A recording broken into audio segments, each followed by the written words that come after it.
Prabowo menyebut para pengkritiknya sebagai antek asing, padahal para pembisiknya adalah warga negara asing. Saya Bagja Hidayat dan inilah editorial Tempo.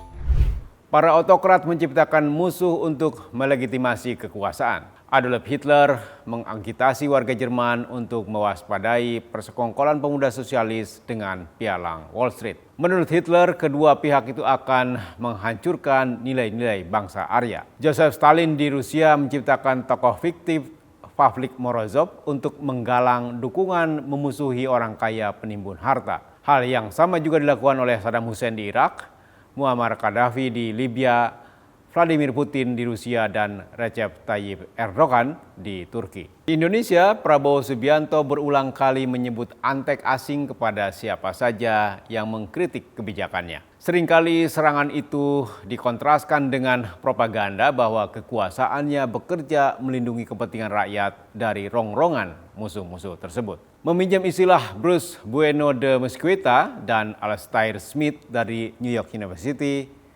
menciptakan musuh bersama adalah fondasi kekuasaan populis yang menjadi cikal bakal otoritarianisme. Pada akhirnya musuh itu tidak benar-benar jadi musuh. Putin dan Erdogan bersekutu dengan Barat untuk kepentingan tertentu. Dalam wawancara dengan Tempo sebelum pemilihan presiden 2014, Prabowo mengaku sebagai produk asing untuk menggait kelas menengah terdidik. Kini berulang-ulang Prabowo menyebut antek asing kepada siapa saja yang menghalangi caranya bekerja. Dengan dalih negosiasi tarif impor, Prabowo rela membayar 17 triliun rupiah untuk bergabung dengan Dewan Perdamaian yang dibentuk Presiden Amerika Serikat Donald Trump. Begitu perjanjian dagang ditandatangani pekan lalu, penurunan tarif dari 32% menjadi 19% ditukar dengan seluruh kekayaan Indonesia. Perjanjian dagang itu menyetir kebijakan Indonesia berjalan sesuai dengan kepentingan Amerika. Bahkan terasa lebih mendikte dibanding Letter of Intent Dana Moneter Internasional atau IMF pada akhir kekuasaan Orde Baru.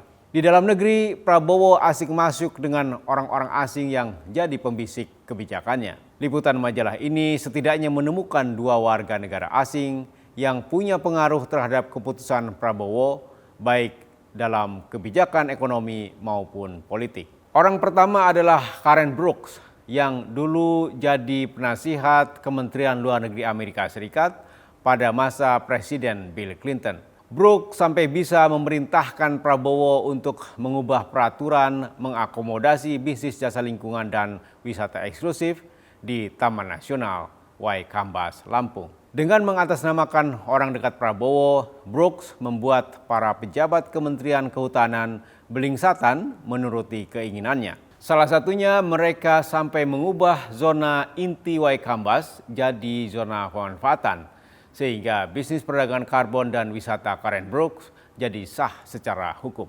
Prabowo juga mengalokasikan 2 triliun rupiah dari dana publik untuk mengamankan Waikambas supaya satwa langka dan liar tidak menyeberang keluar Taman Nasional. Orang kedua adalah Lucian Despeyu.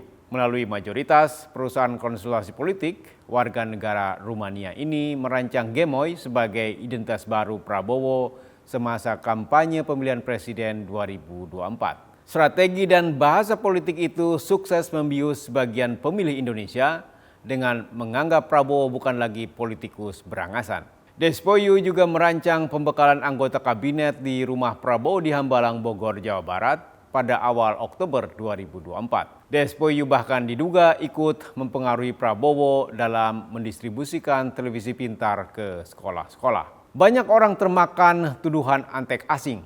Di media sosial, warganet entah asli atau dibayar ikut menyerang, bahkan ada yang mendukung tindakan represi polisi terhadap mahasiswa dan aktivis pro-demokrasi yang mengkritik kebijakan Prabowo. Survei indikator politik, jika kita masih punya harapan pada kerja para pollster, mengamplifikasinya dengan menunjukkan 79,9% responden menyatakan puas terhadap kinerja Prabowo dalam setahun terakhir. Di sisi lain, pemerintah tidak ragu membela kebijakan mereka, padahal jelas-jelas banyak mudaratnya. Misalnya program makan bergizi gratis diklaim bisa menyediakan 1 juta lapangan kerja. Entah dari mana angka itu diambil. Koperasi Merah Putih dipaksakan dibangun, padahal bertentangan dengan prinsip koperasi yang seharusnya mengutamakan aspirasi dari bawah. Alokasi pembiayaan Koperasi Merah Putih diambil dari dana desa yang dipotong langsung di pusat, padahal itu jelas bertentangan dengan undang-undang. Mereka yang mengkritik kedua program itu bakal dituduh tidak berpihak pada rakyat dan dianggap antek asing. Di permukaan, propaganda Prabowo mungkin berhasil membius publik. Tapi di tangannya kekuasaan dibangun melalui populisme, menciptakan konflik lewat musuh bersama, dan politik tangan besi yang dijalankan tentara dan polisi. Sejarah mencatat pemimpin serupa hanya menciptakan kesuksesan semu yang nantinya akan dibayar mahal dengan kejatuhan yang menyedihkan. Simak editorial dan liputan selengkapnya hanya di tempo.co.